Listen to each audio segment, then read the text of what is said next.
All right, amid those growing protests in various states against stay-at-home orders, the Attorney General is weighing in on the restrictions stemming from the pandemic.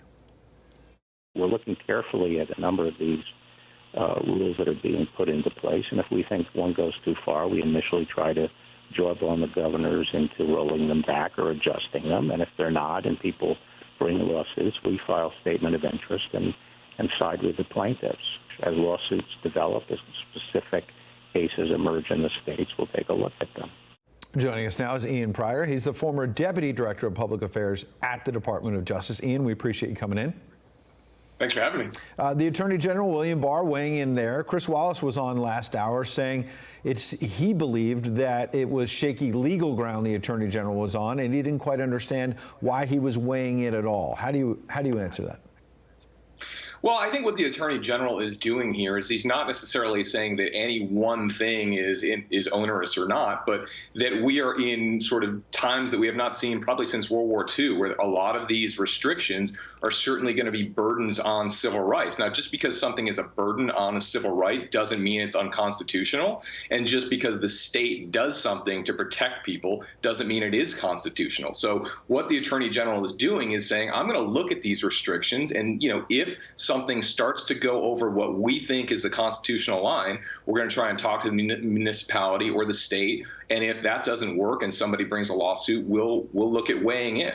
Well, I wonder, though, if he's tipped his hand a bit in terms of where he stands on this in terms of the pendulum and how it's swinging, because he said it was close to house arrest in this radio interview with you. Take a listen to what the Attorney General said.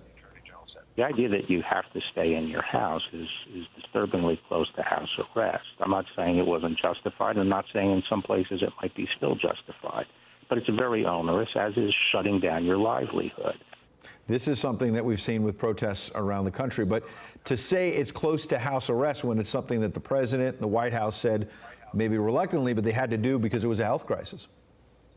Yeah, well, this is actually interesting. And these stories should be used in constitutional law classes throughout the country for the next 50 years. Yeah, I think what we have to look at is when we have things like house arrest, is it the most narrowly tailored solution? That's the constitutional test. And in some cases, it may be. And I think that's what the Attorney General was saying. In some cases, perhaps not leaving your house is the most narrowly tailored solution we can get to preventing the spread of coronavirus, which is a compelling government interest. So maybe in a place like a highly dense place where people are leaving their house, that's not such a great thing. But if you're in Wyoming, for instance, or a rural area, is that really the most narrowly tailored solution to this compelling government interest? And I think that's where you have to look at it. You have to see, is this something that is actually helping the situation, or is it too broad in its application? Well, and in very many chances, it could be. It depends on the circumstances. In terms of whether it's too broad, in the last 30 seconds we have, maybe the Attorney General had a point,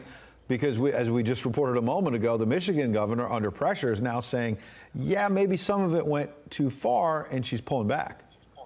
Yeah, absolutely. And perhaps what Barr did effectively there was communicate, not necessarily a threat, but a warning that every government, every state government or city and town really needs to look at these restrictions and make sure that they pass constitutional muster. I'm sure that the federal government does not want to get involved in states in this or in intervening in lawsuits. But the fact is they have a job to protect the Constitution, and so they need to make sure that all the municipalities are doing their job as well. Ian Pryor, thank you.